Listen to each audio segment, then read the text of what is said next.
नमस्कार, आप देख रहे हैं नवभारत समाचार। मैं हूं डॉक्टर नज़र। आज जो कहानी हम लेकर आए हैं आपके लिए, ये बिल्कुल सच्ची कहानी है।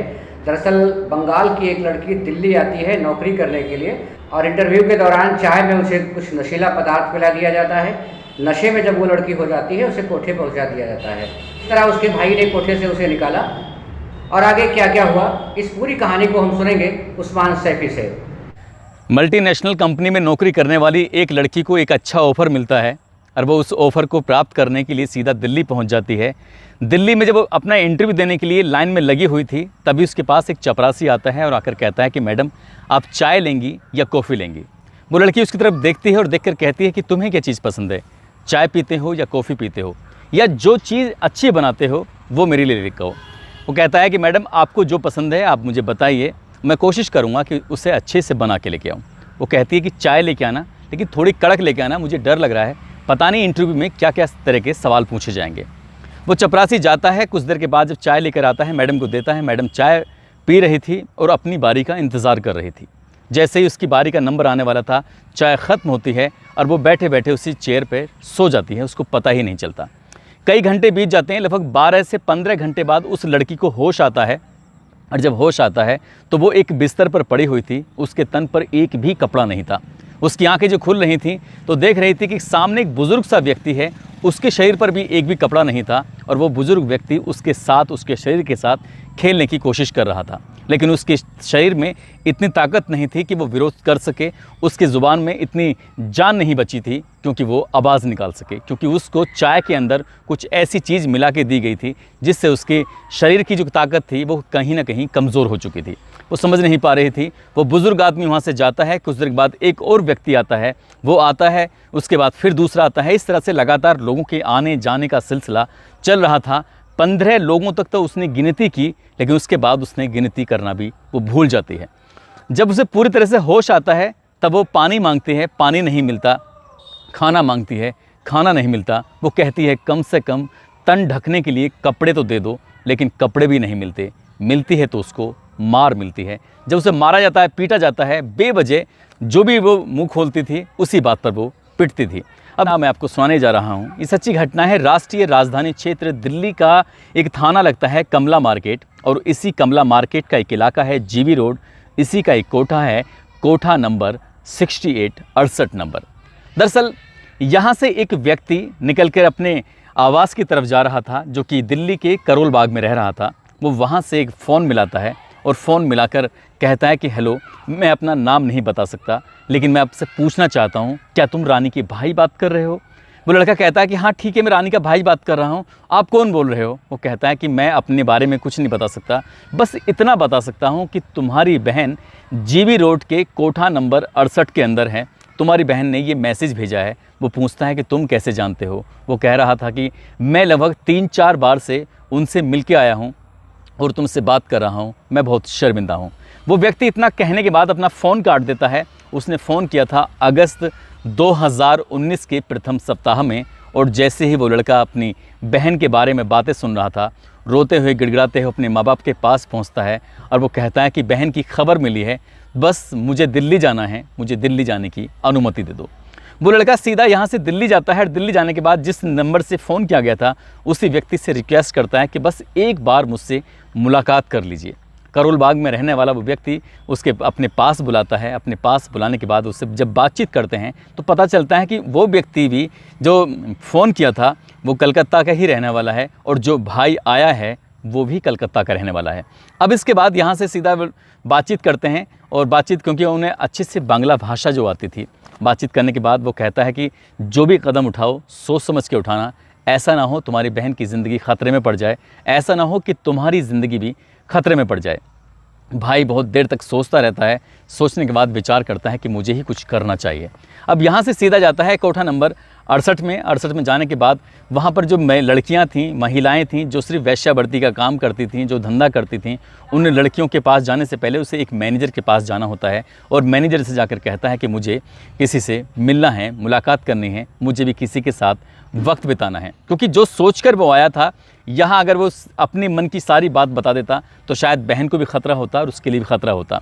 एक एक करके लड़कियां लाई जा रही थीं, लेकिन हर लड़की को वो लगातार रिजेक्ट कर रहा था। जब रिजेक्ट कर रहा था तभी उस महिला ने कहा कि जो एक नई लड़की है, अभी दो ढाई महीने पहले जो आई है रानी, उससे मुलाकात करा दो। तो पीछे से आवाज़ आती है कि मैडम उसकी तो बहुत डिमांड है, वो लड़की तो पहले से ही एक ग्राहक के साथ है, जब वो खाली होगी तो उसके बाद मुलाकात हो सकती है। वो लड़का कहता है कि अगर ऐसी ही बात है जिसकी डिमांड ज़्यादा है तो मैं उसके लिए इंतज़ार कर सकता हूँ, मुझे कोई जल्दबाजी नहीं है। वो बैठकर इंतज़ार कर रहा था, तभी जो वहाँ की मैनेजर होती है वो कहती है कि उसके ज़्यादा रेट लगेंगे, इसलिए अगर उसका इंतज़ार करना है तो तुम्हें ज़्यादा पैसे खर्च करने पड़ेंगे। वो कहता है कि मुझे कोई ऐतराज़ नहीं है, मैं उसी का इंतज़ार करूँगा। जब वो खाली होगी उसका दरवाज़ा खुलता है, एक ग्राहक बाहर निकलता है और बहन जब बाहर निकल के आती है, बहन और भाई की जब आपस में आमना सामना होता है तो बहन उसे देखकर कुछ बोलने की कोशिश कर रही थी, आंखों ही आंखों में शर्माने की कोशिश कर रही थी। समझ नहीं आ रहा था कि बहन करे तो क्या करे, भाई करे तो क्या करे। भाई ने तुरंत उसे देखते कहा कि मुझे यही लड़की चाहिए। वो लड़की सीधा अपने कमरे में वापस जाती है और जैसे ही वो अंदर जाती है वो लड़का उसके साथ ही चला जाता है। बहन और भाई जब आपस में मिलते हैं, एक दूसरे से गले लगकर जब रो रहे थे तो फूट फूट के ये आवाज़ बाहर तक ना जाए, इसलिए उन्होंने एक दूसरे का मुंह भी बंद कर दिया ताकि ये आवाज़ अगर बाहर चली गई तो शायद उनके लिए ख़तरा हो सकता है। वो एक निर्धारित समय सीमा जो होती है कोठे पे अंदर जाने की, उस समय सीमा से वो ज़्यादा देर तक रुकने लगता है। तभी दरवाज़ा बार बार खटखटाया जा रहा था कि तुम यदि बाहर नहीं निकले तो सही नहीं होगा, बाहर निकलो, तुम क्या कर रहे हो। वो लड़का कहता है कि क्या बात है। वो कहते हैं कि तुम्हारी जो समय सीमा है वो ख़त्म हो चुकी है, अगर 5 मिनट से ज़्यादा का समय और लिया तो तुम्हारा फिर डबल चार्ज लग जाएगा, यानी कि जितने रुपए तुमने दिए हैं उससे तुम्हें ज़्यादा देने पड़ेंगे। लड़का कहता है ठीक है, मैं इससे ज़्यादा रुपए देने को तैयार हूँ, लेकिन मुझे अभी कुछ वक्त और बिताना है। बहन अपनी कहानी सुनाना जब शुरू करती है तो भाई भी रोने लगता है और बहन भी रोने लगती है। दरअसल वो बताती है कि कलकत्ता की मल्टीनेशनल कंपनी में जो वो काम कर रही थी, उसी कंपनी में उसकी एक जो दोस्त बनती है ज्योत्सना, और जब ज्योत्सना से वो दोस्ती कर बैठती है तो ज्योत्सना उसके सामने आके एक दिन रोने लगती है। कहती है कि मैं बहुत अभागी हूँ, आज मुझे एक अच्छी नौकरी का ऑफ़र मिला है, लेकिन मेरे परिवार के लोग, मेरे घर के लोग मुझे उस नौकरी के लिए जाने नहीं देना चाहते। आखिरकार करूं तो क्या करूं।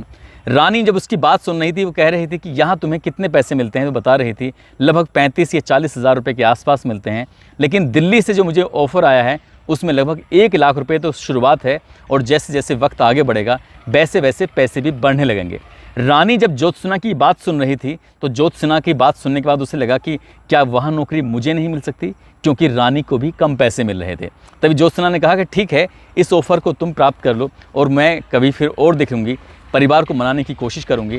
क्योंकि इन दोनों की दोस्ती बहुत ज़्यादा गहरी हो चुकी थी। जब जब वो घर से खाना लेकर आते थे, साथ खाते थे, कुछ चाय पीनी हो, कॉफ़ी पीनी हो या बाहर घूमना हो, तो ज्योत्सना और रानी दोनों एक साथ ही रहते थे। तभी वो जो दिल्ली की नौकरी का ऑफ़र था, उस दिल्ली की नौकरी के ऑफ़र के लिए उसने कहा कि 10 जून 2019 को दिल्ली की फला जगह पर इंटरव्यू है, और इसके लिए जो रमज़ान है, रमज़ान तुम्हें दिल्ली लेकर चला जाएगा, तुम उसके साथ चले जाना।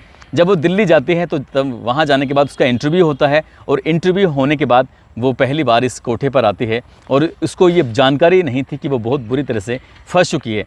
10 जून को वो उसी रात लगभग ये 11 जून से उसकी शुरुआत होती है। पहले दिन 15-20 लोग उसके साथ संबंध बनाते हैं, उसके बाद फिर वक्त आगे बढ़ता है, और हर दिन क्योंकि सुंदर थी, पढ़ी लिखी थी, इसलिए ज़्यादातर ग्राहक जब उसको देखते थे तो उसी की ही डिमांड किया करते थे, और वो समझ नहीं पा रही थी कि यहाँ से कैसे निकले। जब वो खाना मांगती थी तो उसको पिटाई होती थी, साथ ही जब उसे होश आता था और वो चिल्लाने की कोशिश करती थी, चीखने की कोशिश करती थी, तो उसे नशा देकर, कोई ऐसा इंजेक्शन देकर उसे उत्तेजित किया जाता था, ताकि वो उत्तेजित हो तो सिर्फ शारीरिक संबंध बनाने के लिए, शोर मचाने के लिए नहीं। अब ये लगातार उसके साथ सिलसिला चलता रहता है। उस पर लोगों की नज़र थी, उसके कोठे वालों की नज़र थी, ताकि यहाँ से ये भाग ना जाए। वही एक ऐसी लड़की थी जो इस कोठे से बाहर जाने की उसको बिल्कुल भी अनुमति नहीं होती है। तभी एक दिन एक ऐसा व्यक्ति आता है जो कि पश्चिमी बंगाल का ही रहने वाला था। उसके पास आने के बाद उससे बातचीत करता है, और रानी ने उसको और ग्राहकों से कहीं ज़्यादा उसको तवज्जो दी, उससे ज़्यादा बातचीत करनी शुरू की। इसलिए उस ग्राहक की आदत बन जाती है, जब भी उसे मौका मिल रहा था तभी वो उसके पास आता था, उसके साथ शारीरिक संबंध बनाता था। जब 3-4 बार लगातार वो एक दूसरे के बहुत ज़्यादा करीब आते हैं, तभी रानी ने उस व्यक्ति से डिमांड की कि क्या तुम मेरे भाई को फ़ोन कर सकते हो। और जैसे भी ये फ़ोन की बात कहता है कि वो कहती है कि मेरे भाई को फ़ोन कर दोगे तो शायद मेरे निकलने का यहाँ से चांस बन जाएगा। तभी वो लड़का कहता है कि अगर मैंने ऐसा कुछ किया तो ये लोग मुझे पूरे मार डालेंगे, मुझे नुकसान पहुँचा देंगे, इसलिए मैं ये काम नहीं कर सकता। तभी वो लड़की वो रोती है, गिड़गिड़ाती है, उसके पैर पकड़ती है, कहती है कि सिर्फ एक बार मेरे भाई को फ़ोन कर दो, हो सकता है कि मैं यहाँ से निकल जाऊँ। उसने जो वादा किया था वादा निभा दिया। अब भाई ने पूरी कहानी सुनी। कहानी सुनने के बाद यहाँ से सीधा बाहर जाता है। वो समझ नहीं पा रहा था कि मैं क्या करूँ, कैसे करूँ। यदि पुलिस इन लोगों से मिली हुई तो मेरी बहन कभी बाहर नहीं निकल पाएगी। इसलिए उसके लिए कलकत्ता से आए लड़के के लिए दिल्ली, वो शहर, कमला मार्केट, बिल्कुल जो थाना था बिल्कुल अनजान था, उसकी यहाँ पर कोई मिलने वाला नहीं था। वो समझ नहीं पा रहा था करे तो क्या करे। अगले दिन फिर ग्राहक बन के जाता है और डिमांड करता है कि मुझे रानी से ही मिलना है। रानी के पास जाता है, रानी से जाकर पूछता है कि रानी हमें क्या करना चाहिए, समझ में नहीं आता। तब वो एक नाम बताती है, कहती है कि तुम्हें महिला आयोग के पास जाना चाहिए। वहाँ की एक अध्यक्ष है स्वाति मालीवाल, उससे मुलाकात करनी चाहिए, हो सकता है कि वो तुम्हारी मदद कर दें। उस लड़के ने दूसरी मुलाकात के बाद अपनी बहन से जब पूरी जानकारी ली, यहाँ से निकलता है, क्योंकि ये लोग अक्सर इन कोठों पर आते रहते हैं और इन महिलाओं की हिफाजत के लिए कोई ना कोई कदम उठाते रहते हैं। उसने कहीं ना कहीं किसी न किसी के मुंह से सुन लिया था कि स्वाति मालीवाल उसकी बहुत मदद कर सकती है। यहाँ से वो सीधा निकल के जाता है दिल्ली महिला आयोग में, और वहाँ जाने के बाद उसको एक उसकी DCW यानी कि दिल्ली कमीशन फॉर वुमेन, उसकी एक सदस्य मिलती है, मेंबर मिलती है, जिसका नाम किरण नेगी होता है। किरण नेगी को वो लड़का अपनी बहन रानी की पूरी कहानी बयां करता है। रानी दरअसल काल्पनिक नाम है, असली नाम हम उसका ले नहीं सकते। जब किरण नेगी के पास जाता है और जाने के बाद पूरी कहानी बयां करता है कि उसकी बहन मल्टीनेशनल कंपनी में काम करती थी और उसको एक अच्छा ऑफ़र दिया गया था कि तुम दिल्ली आओगी तो तुम्हें अच्छी नौकरी मिलेगी, इसलिए तुम जब वो यहाँ आती है तो उसको सीधा कोठे पे पहुँचा दिया जाता है। 2-2.5 महीने से लगातार उसका शोषण हो रहा है, उसके साथ न जाने कितने लोग गंदा घिनौना कृत्य करते हैं। तभी वो कहती है कि मैं अपनी जो अध्यक्ष हैं उनसे बातचीत करती हूँ। तभी किरण नेगी ने स्वाति मालीवाल से बातचीत की और मालीवाल से कहा कि ऐसे मसला है, जो भाई है वो मेरे पास बैठा हुआ है, वो अपनी बहन से सीधा कोठे पर मिल के आया है, उससे बातचीत करके आया है, इसलिए इस बात में कोई झूठ नहीं है, इसकी मदद करनी चाहिए। जब स्वाति मालीवाल ने पूरी कहानी सुनी, पूरी कहानी सुनने के बाद सीधा वो DCP central district Mandeep Singh Randhawa को फ़ोन करती है। उनसे कहती है कि सर मुझे आपकी मदद चाहिए, एक GV रोड पर कोठा है, वहाँ पर रेड डालनी है, क्योंकि एक लड़की है जो कई महीने से फंसी हुई है, उसके साथ काफ़ी समय से गंदा घिनौना काम हो रहा है। उसे नौकरी के बहाने से कलकत्ता से दिल्ली बुला कर लाया गया था। ये मनदीप सिंह रंधावा ने जब पूरी कहानी सुनते हैं उन्होंने कहा कि ठीक है, एक डेट निश्चित कर लेते हैं, और वो डेट निश्चित हुई थी 9 अगस्त 2019 को। और 2019 को ये जो 9 अगस्त की डेट थी, तीसरी बार भी भाई ग्राहक बन के जाता है और उसे ये कहा जाता है कि जब तक टीम नहीं आएगी तब तक तुम उस कोठे के अंदर रहोगे, अपनी बहन के साथ रहोगे, ताकि हम जाकर आसानी से उन्हें पकड़ सके, तुम दोनों को बचा सकें। ठीक वैसे ही होता है। किरण नेगी, स्वाति मालीवाल, मनदीप सिंह रंधावा सहित कई ऑफिसर की टीम यहाँ पर जाती है, जो रेड डाली जाती है। रेड डालने के बाद उसी कोठे में जब जाते हैं, उस दरवाज़ा खटखटाने की कोशिश कर रहे थे, दरवाज़ा खुलता है तो दोनों बहन और भाई उस कोठे के अंदर मिल जाते हैं। और ये जब कहानी अखबारों के माध्यम से, सोशल मीडिया के माध्यम से लोगों को पता चलती है, तो इसमें स्वाति मालीवाल ही नहीं बल्कि DCP मनदीप सिंह रंधावा और उसकी महिला आयोग की सदस्य किरण नेगी की जमकर तारीफ़ की गई थी। वो व्यक्ति, लड़का जो था कलकत्ता का, वो अपनी बहन रानी को लेकर अपने घर चला जाता है, और फिर पुलिस वालों की ही नहीं, महिला आयोग दिल्ली की भी जमकर तारीफ़ की गई थी। और ये मीडिया ने उस चीज़ को बड़ी प्रमुखता से लिखा था कि एक भाई ने अपनी बहन को GV रोड से किस खूबसूरती से निकाला कि उसको भी नुकसान नहीं हुआ और दूसरे लोगों को भी नुकसान नहीं हुआ। साथ ही जब इस कमला मार्केट थाने में FIR दर्ज की जाती है तो धारा नंबर 370, 376, 109, 34 के तहत ये FIR दर्ज की जाती है, और जो इस कोठे की मैनेजर होती है उसको भी गिरफ्तार कर लिया जाता है। और बाकी जो इस टीम में शामिल थे, जिन जिन लोगों ने इस महिला को GV रोड के उस कोठे पर पहुंचाया था, उनके खिलाफ भी FIR दर्ज की गई थी। ये FIR वहाँ भी दर्ज की गई थी क्योंकि ये लड़की अपने घर से ये कह के निकली थी कि मुझे दिल्ली में एक अच्छी नौकरी मिली है। 8 जून 2019 को वो निकली थी, और 10 जून 2019 को जब उसका मोबाइल फ़ोन बंद हो चुका था तो घर वालों ने उसकी कलकत्ता के अंदर ही गुमशुदगी दर्ज करा दी थी।